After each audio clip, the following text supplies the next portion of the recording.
Hello, hello, and welcome back to the Success Catalyst podcast. Today, I have with me Jo Faith, the founder of Jo Faith Copywriting. Jo has carved out a niche in the world of financial copywriting, helping financial brands, advisors, and coaches simplify their complex products and services into clear, effective messaging. Her expertise lies in attracting premium, right-fit clients through compelling website, blog, and newsletter content. Before founding her own business, Jo is a financial journalist, a background that gives her a deep understanding of the financial industry. She's also trained in UX, that's user experience, and conversion copywriting, ensuring that her writing not only informs, but also engages and converts readers.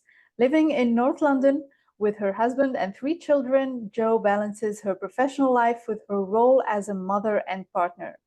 We're excited to dive into Jo's journey, her insights on effective communication in the financial sector, and her tips for crafting messaging that resonates. So, welcome to the show, Jo. Hi, thanks for having me. I'm happy to have you here, and I have so many questions to ask you today, since I think it's not very common that we hear about financial copywriting. It's not a niche that I hear about often. So I have so many questions that I want to learn about what you do and how you help your clients with. So you transitioned from financial journalism to founding Jo Faith Copywriting. What inspired that shift, and how did your background in journalism prepare you for your new role?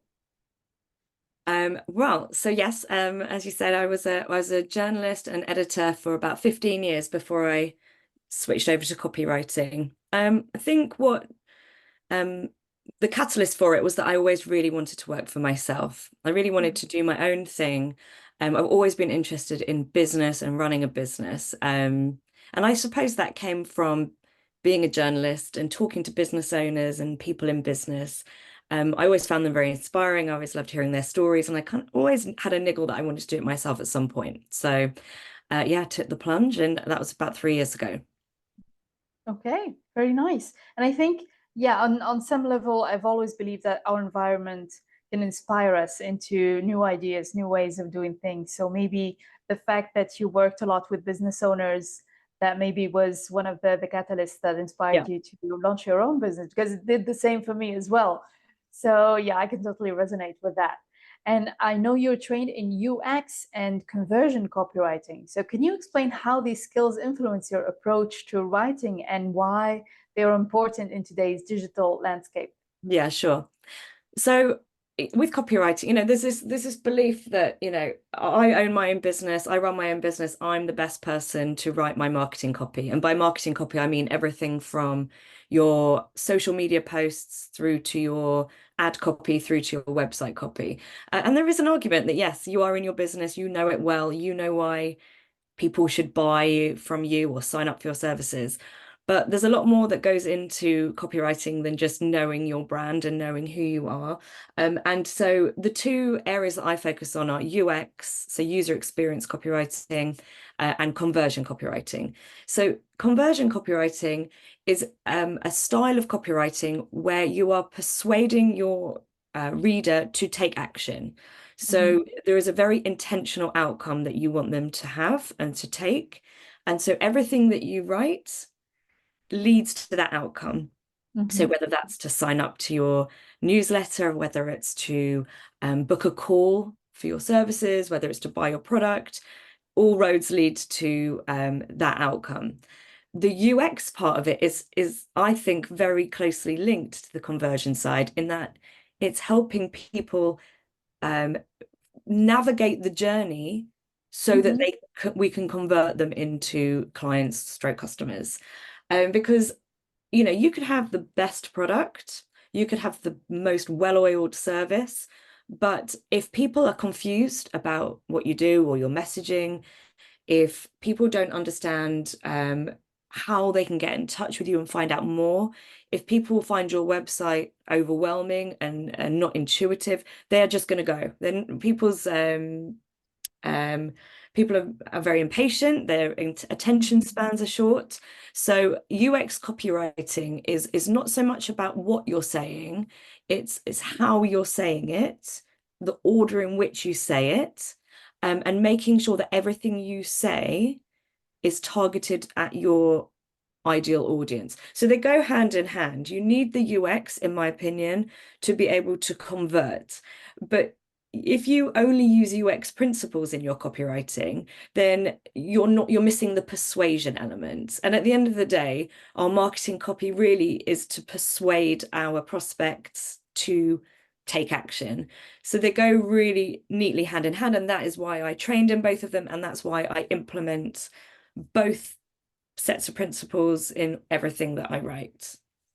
No, that's totally right. For me, it resonates so much because sometimes I go to a website or follow someone on social media, and the user experience is great. I get tons of value. I understand exactly what the person is doing, but there's no call to action. I don't know if I can work with that person. Do they have a program? Do they have an online course?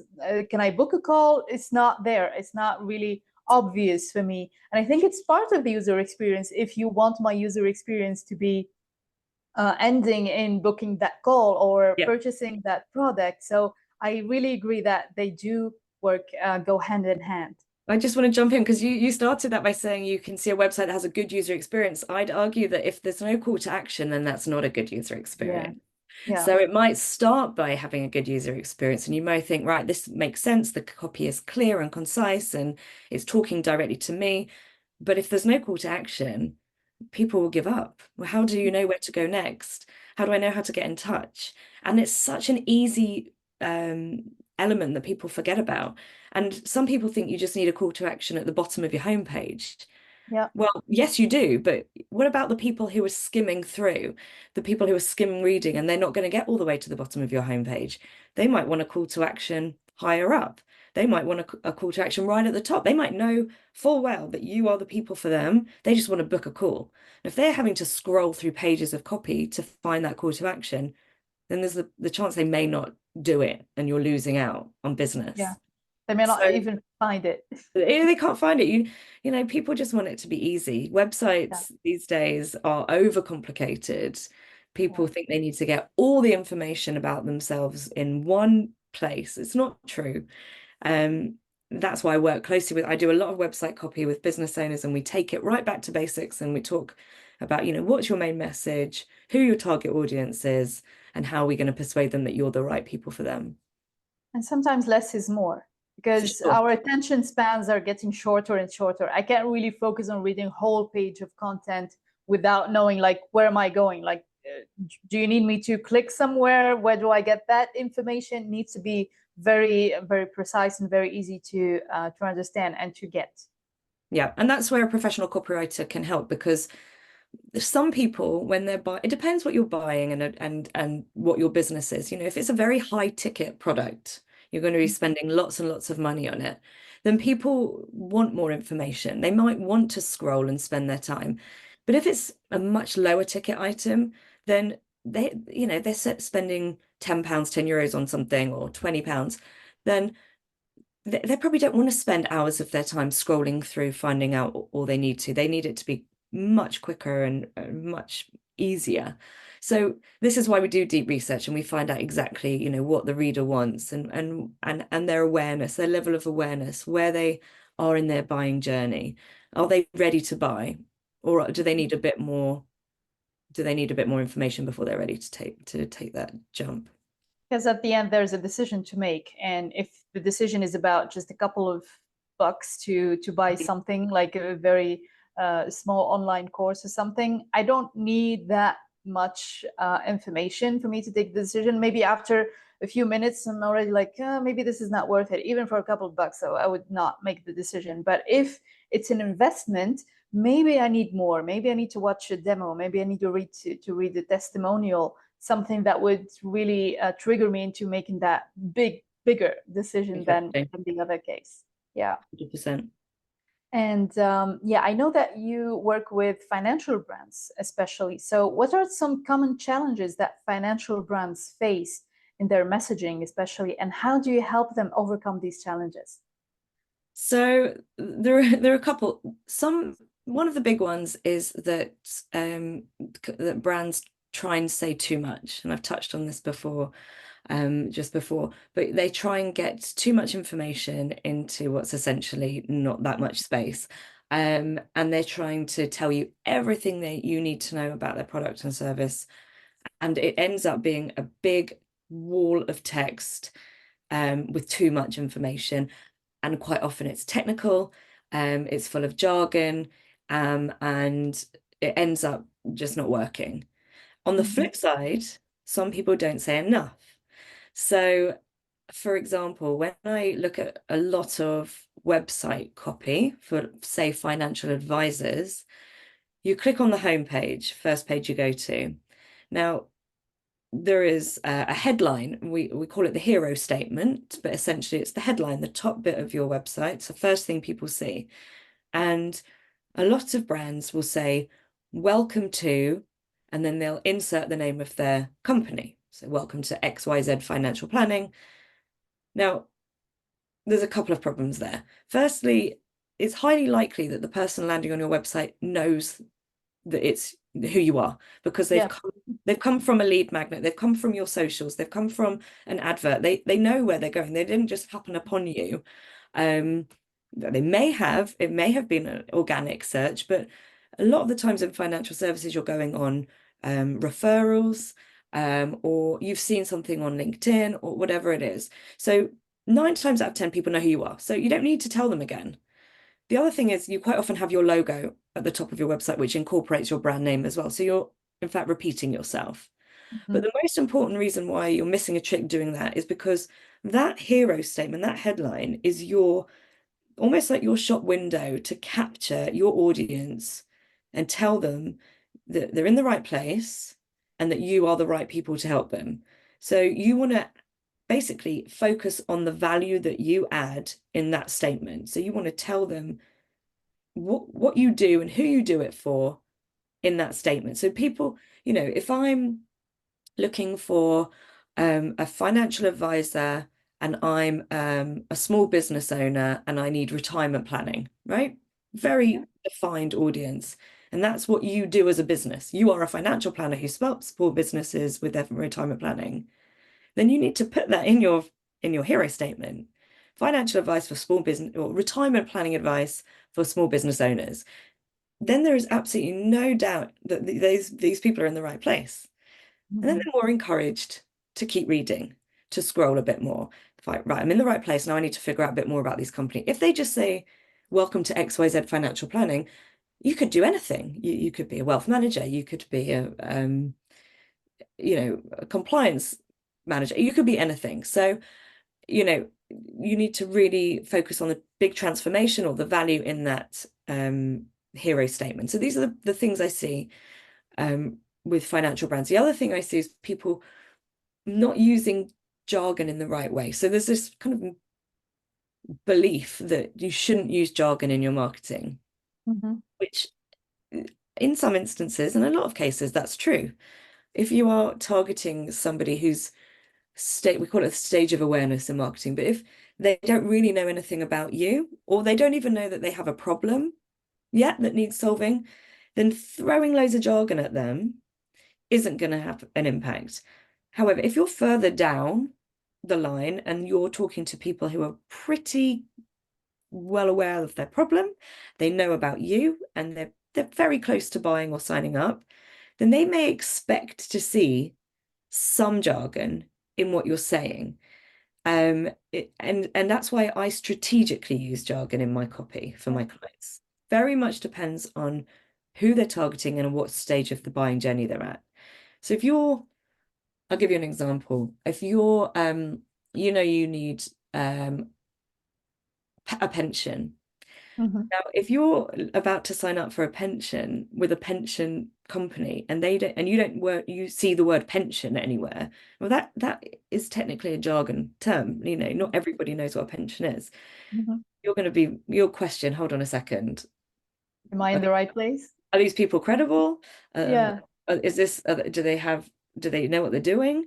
But if you're talking about a savings pot for your retirement at the top of your funnel, like at the beginning of your marketing, when you're just trying to remind people that they may have a problem that needs solving, then that's not the place to start talking about your pension or your SIP or your defined contribution pension, whatever, all these kind of more jargon terms.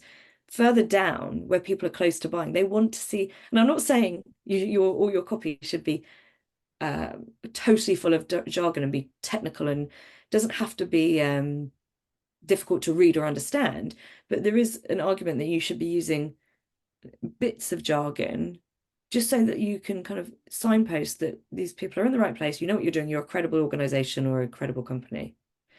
So those are It's the like areas. seasoning, right? Yeah, and it's, there's an expectation that, people want to know that you're really good at what you do and that you know what you do. And this, with financial stuff, this is big, important stuff. Yeah, absolutely. People's livelihoods, it's their future, it's their family's future. Trust is everything, and credibility. And these are the ways that you can build trust and credibility using your copy. So basically, you have to kind of strategically prove that you are an expert by using the exact jargon or the precise words that people are looking for, maybe at a certain stage of the user experience or just like before making the decision. Yeah, like further on the website, and yet not be overdoing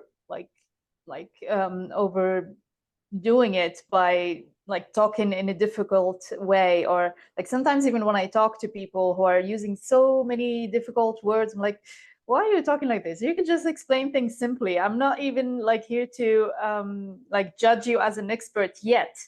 yeah, I may be like asking precise questions later on, but now I need to have an idea, are you the person I need? Like, how do you help me? Like the hero statement that you mentioned before, that's brilliant, because it's your window to show I am the right person for you, and this is how I can help you. These two exactly. main messages, I think they're the most important to show at like the first glance for the person visiting your website at the first time, for example. Yeah, Um, 100%. and you also mentioned storytelling in finance. So how important is storytelling in financial copywriting, and how do you incorporate this into your work? So yeah, I mean, there's another mistake I see sometimes with people in their copy is that this is belief system that if you work in finance and your brand is financial, you have to come across as incredibly formal to sound professional, which isn't always the case. There are banks, many banks at the moment, Monzo being one of them, over here in the UK, where they speak how their customers speak in their copy. I mean, you can go onto the Monzo website and you can look at their brand voice guide, and they will say that the way we communicate with our copy is the way that we speak to our customers and the way that our customers speak to us. They're very open about the fact that they write in that way, and it works. It really works. If you read their copy, it's very easy to understand. They know exactly who they're targeting, they know who their audience is, and this is the audience, this is how the audience speaks. So incorporating storytelling is another way of bringing to life a topic that potentially some people would view as a bit dry or a bit boring, but it doesn't have to be, and it isn't, and it shouldn't have to be. So yeah, I try very much to to incorporate storytelling into what I write. One place I do it a lot is on the about page or the meet the team page of my clients' websites, which is they're a really important page. Especially for financial brands. Firstly, they are the second most visited page on a website. Okay. Uh, um, as a whole, not just with financial brands, but with financial brands specifically. If you think about it, if you've decided that, say you're looking for a financial advisor or a wealth manager, you've decided that you like the sound from the homepage, you like the sound of the services they provide and the testimonials you've read, but you want to know a bit more about who they actually are, who you'll be dealing with. It's very much a relationship-based business Yeah. advice. If you go to the homepage and you just see a CV, a resume, I've got, this qualification and that qualification, and went to this university. Well, you're not really telling the reader anything other than what they may see on your competitor's website, because most people have the same qualifications, or you may have a few more than somebody else, but at the end of the day, the qualifications aren't going to make you stand out from the person down the road, your competition. So on these pages, we try and incorporate a story. Now, I'm not saying you have to start from I was born and I just, and you need it to sound authentic. You're not going to say, ever since I was 12 years old, I wanted to be a financial advisor. That's not what we're saying. What we're saying is, talk about why you if you're the founder, then what inspired you to set up your business? What makes the business different? What are you trying to do that stands out? What stories in your life have led you to the place where you are now? What work did you used to do beforehand that led you to where you were? What do you do in your spare time that contributes to you doing the job you do in the way you do it? So there are lots of different ways we do it.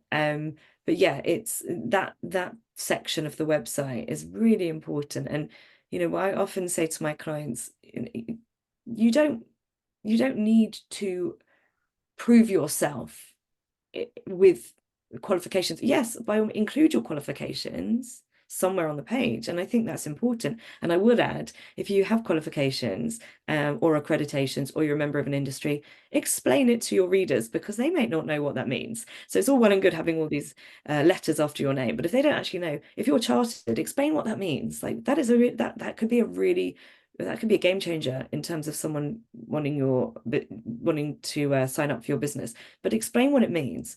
But yeah, going back to the storytelling, you want to elicit trust. You want to build a credibility. You want to show that you know what you're doing, that you've done it before. And this is where you can do it, with your stories and with showing a bit of your personality. Don't be afraid to show your personality. Yeah, because I guess basically the meaning or the purpose of storytelling in business in general is to connect with people on a human level. I Yeah. know when I go to a website, it's exactly as you said. It's like I usually go to the About Us or Meet the Team or Who Are We page, because I want to connect with the person. Because if I want to work with you, I need to know you as a person. Even if I wouldn't meet you, I need to know a little bit more about you, what inspired you to do what you're doing, and maybe what makes you different from your competitor that I'm looking at, maybe both websites, and I want to compare.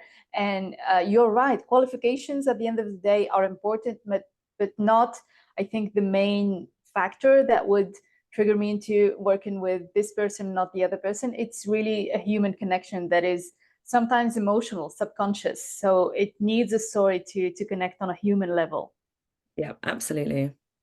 I know, so blog and newsletter also are crucial for many businesses. We've talked about websites, and now Yeah. I want to talk about blogs and newsletters. So what advice do you have for creating content that keeps readers engaged and coming back for more? Yeah. So a lot of people come to me and they say, I want website copy and that's it. I don't, once we've done your website, I don't need anything else. But actually, your blog copy, your newsletter copy is your way of staying front of mind to your prospects and to your clients. So we have all business owners, I'm sure, do it. We have this obsession with trying to get new clients through the door, new Yeah. customers through the door, and we forget the people who actually are the most important people, our existing customers and our existing clients. And blog and newsletter content is a brilliant way of continuing to nurture those relationships, and also just reminding those people that you're there, reminding them that you exist, reminding them why they signed up for you, bought your product, got in touch in the first place. So they're really important. Just a side note, especially with something like newsletter copy, if you use social media as your main kind of lead gen channel, that's great, but you don't own that platform. You don't, if, like, what was it, a few months ago now, the Instagram went down, and people went mad because they didn't know Yeah. to interact with their business, their clients. If you only use one channel, you're risking not being able to communicate with your customer base. So having multiple channels is important, and having your own list and owning that list and being really strategic with how you communicate with that list is very valuable. In terms of deciding what to write and how often and the type of content, it's a difficult one because there are so many different types of content that you can publish. My first piece of advice is just to do it. Don't obsess about it. Just start doing it. Even if you're writing it yourself, great. If you're hiring a professional copywriter, great. But just take the first step and do it, because once you start doing it, you get into the flow of doing it. So if you say, I'm going to commit a day a week, or half a day a week, an hour a week, whatever it is, to doing your content, either bulk writing and having it set up for the week, whatever it is, make sure that you commit that into your diary and do it. A lot of it's trial and error. So you want to see what resonates with your audience. Look at your analytics, look at what's getting read, look at what's getting commented on, if it's on socials, if you're putting it out on your LinkedIn, your blog post, and see what's getting responses, or what's getting responses on the actual blog post. And talk to your audience and find out what they like and what they want to hear. I do so much research when I work for clients, we call it voice of customer research. I talk to their clients and their customers. I do this a lot with my website copy, but it applies just as much to your content, your blog and newsletter content. Talking to customers and finding out, why they came to you in the first place, what they like about you, and what problems you've solved for them. And then you can create a content strategy that kind of aligns with what they've told you. But a lot of it is, trial and error, see what works. You can do more kind of behind the scenes on content, like how you work and what makes you different. You can do top tips, you can do a day in the life of, you can do more news driven, depending on kind of what your business is. There's so many different things. You could do video content, you could do written content. There's a load of things. You could interview people. There's loads of things you could do. But I think it's just about doing it at the end of the day and making sure you're consistent, because sending a newsletter out once every 6 months isn't going to work really, because people will forget about you.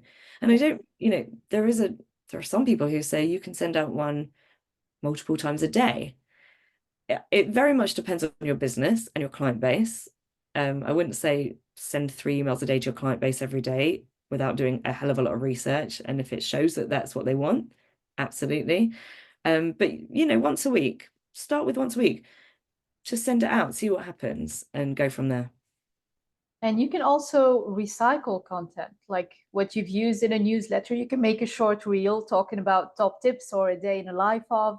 And you can always have like an infinite amount of content ideas, because you can always reuse what you talked about in the newsletter, I don't know, a few months ago that people may have forgotten about it. Maybe make a video out of it or make a blog post so you can maybe elaborate or explain more of if people are interested in knowing more about these tips that you shared a while ago, things like that. So I love your approach of trial and error and see what resonates and what works with the customer, because this is your hint. So you need to make more of this stuff that works, that resonates, that provides value, and that gets people engaged with your content.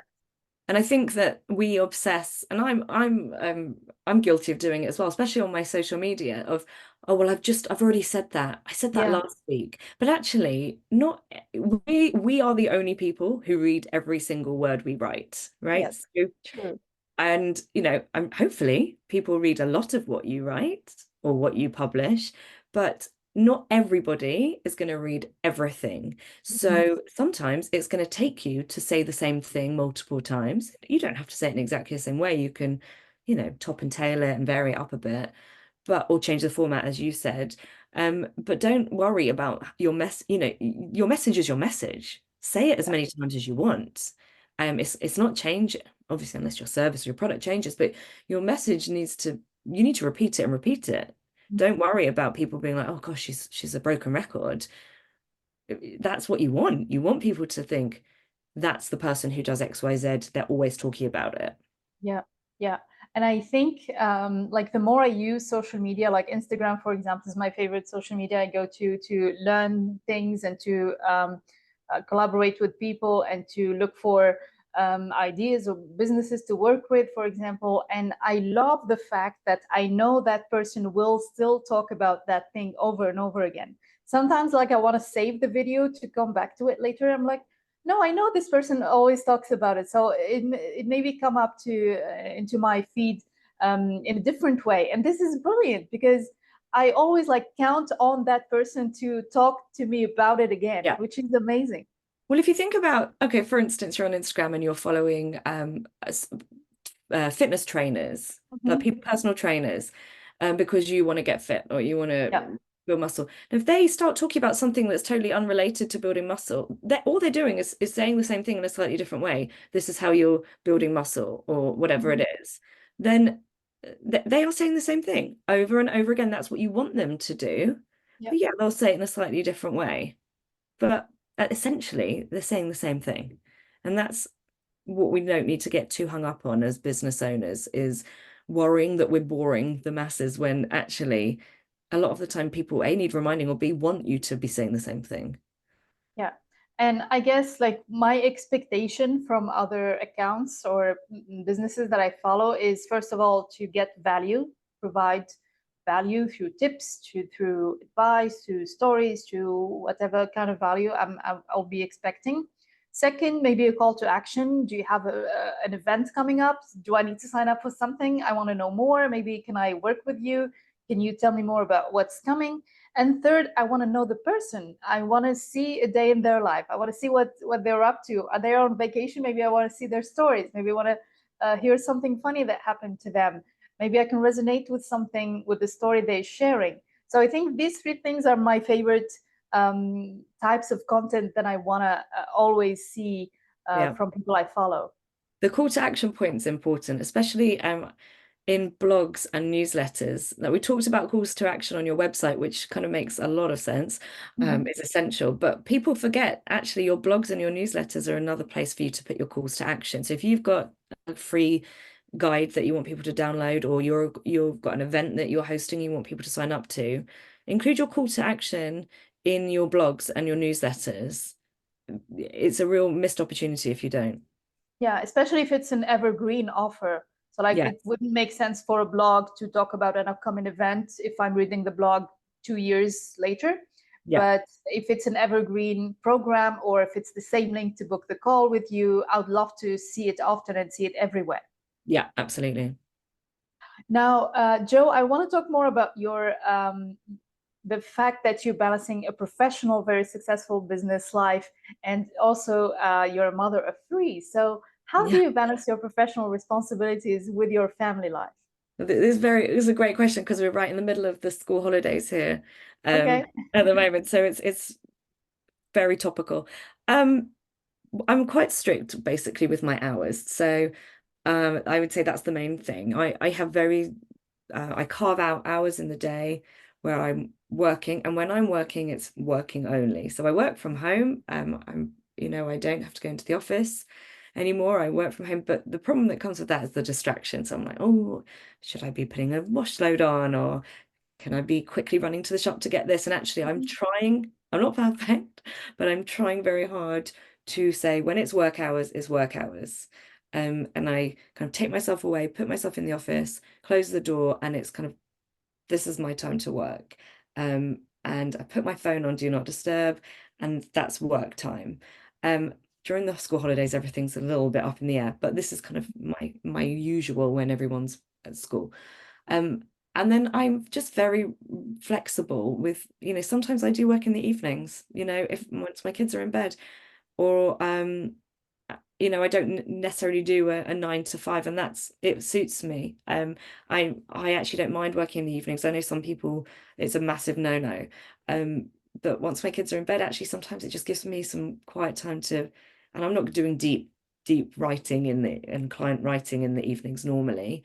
But what I'm doing is more kind of my admin and my planning for the week in the evenings. But it's hard. It's really difficult. Yeah. I'm only 3 years into it, so I'm by no means an expert at running a business and running a household. I've got a very supportive partner who helps me, but he also has a very busy job. So we just have to um, communicate, I suppose, figure out who can do what when. That's crucial, I think, to any business and also to any relationship. Clear communication and also clear planning. And I love what you're doing about planning the things that the activities like such as admin or planning that don't really need that much intensive focus in the evening, which makes sense. You probably, maybe your brain is not as productive as it is in the morning. So maybe in the morning when kids are at school, you can focus and do your work hours, as you Yeah. said. I love as a business owner that you mentioned work hours, because you're literally your own boss and your own employee. So you have to be aware and put yourself in that situation and that frequency of, this is like, I'm going to work now, and then Yeah. I'll take a break and go to the groceries or whatever. I'm I really love yeah. your way of planning things. I'm definitely a morning person in the sense of Yeah, my brain is way more switched on earlier. So I yeah. know that if I've got a meaty bit of work to do, that I'm going to do that in the morning. Mhm. Um, and I know that some people are the other way around. It takes them a while. They need some time to warm up. And so I guess it's just figuring out what works for you and what works best. But the other thing I do is I'm quite careful of the amount of work I do take on and the type Mhm. of projects I take on. And I've learned to not say yes to everything, Mhm. because I was a real victim of yes, yes, yes at the beginning, which I suppose is, what everyone does when they start their own business. They're just grateful for anybody who comes through the door and willing, to sign up. And I've become I'm trying to become a lot more Collective. specific about, yeah, exactly. Like, and then, I try and stick very much within my niche. I don't, or it doesn't always work. If I get an inquiry that I like the sound of, or is similar to the niche, then, sometimes I might take it. But, I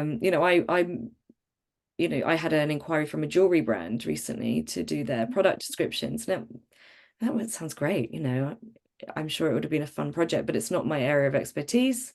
And I can't afford to take on, from a time perspective, projects that don't kind of fit within my business. So I have a network of copywriters that I can refer people to. So I passed it on to another copywriting colleague, and it was great, and it worked for both of them. So I've I guess I've moved away from just being kind of the order taker, yes, yes, yes, business owner, to thinking, well, hold on, is this actually a client that fits my ICP? Is it work that I want to do? Is it going to be worth my wealth from a financial point of view?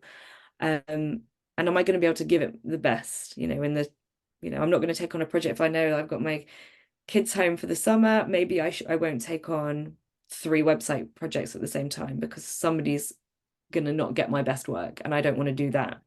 So yeah, realizing that there are seasons of the year where I'm very busy and where I can be busy, and seasons of the year where actually I need to take the foot off the gas a bit and admit that this is just going to be a slower time, and just be okay with that, which I'm still working on.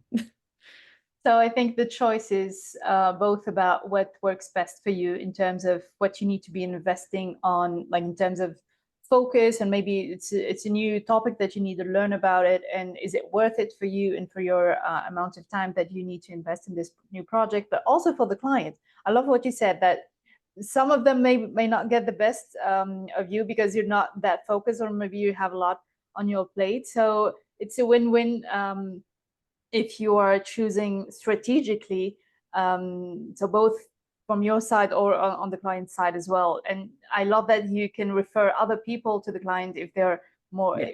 if they are, they would be more effective for more relevant to your client's needs. Because just as I niche into financial copywriting, there are lots of generalist copywriters, but I know a lot of copywriters who niche into lifestyle, beauty, um, Fashion. fashion, things that are way outside my zone of expertise. Yeah. And copywriters are we're quite a supportive group of people with each other. So everyone wants each other to do well. And So I've got a lot of contacts within the community, and we like to refer to each other and help each other out. And some people will specialize in website copy, some people will specialize in launch copy. So if you've got a product and you want to launch it, some people, that's not my specific area of expertise. So that's people only do launch copy, so they will only do your email launch copy, and then it drives into all your other content. Some people only do white papers and annual reports and the kind of the meatier, longer stuff. So it's useful, even if you're not, so if you're looking, if people listening are looking for a copywriter and they don't know where to start, it's worth getting in touch with a copywriter, and they will probably say to you, I might not be the right one for you, but I will know someone who can help you out. I love that. I haven't really come across many copywriters. I've talked to a few, but I didn't know there was such like level of community and support between each other. This is brilliant, because you're basically guaranteeing that each copywriter is getting the best client for them, and each client is getting the best kind of service that they're looking for. Yeah, absolutely. And there aren't many financial copywriters. And there are some, but they're not. It's a lot of people work in more generalist areas, I suppose, and they may focus by type of work rather than industry. But that means that for me it works, because as soon as somebody has anything financial, I'm quite often the first person that they'll think of. So for me, niching has worked quite well. That's brilliant. Well, I'll make sure to add your contact details, your social media, your website in the description of the episode, so our listeners can reach out to you. Absolutely. And contact you, interact with you. And yeah, it's been really a pleasure having you, Jo, on this episode of the Success Catalyst. I learned a lot about financial copywriting and copywriting in general. And I learned a lot about your perspective as a business owner and as a woman entrepreneur. So thank you so much for being such an amazing guest today on the Success Catalyst. No, pleasure. Thanks for having me. All right. Thank you, our listeners, and we'll see you again in the next episode.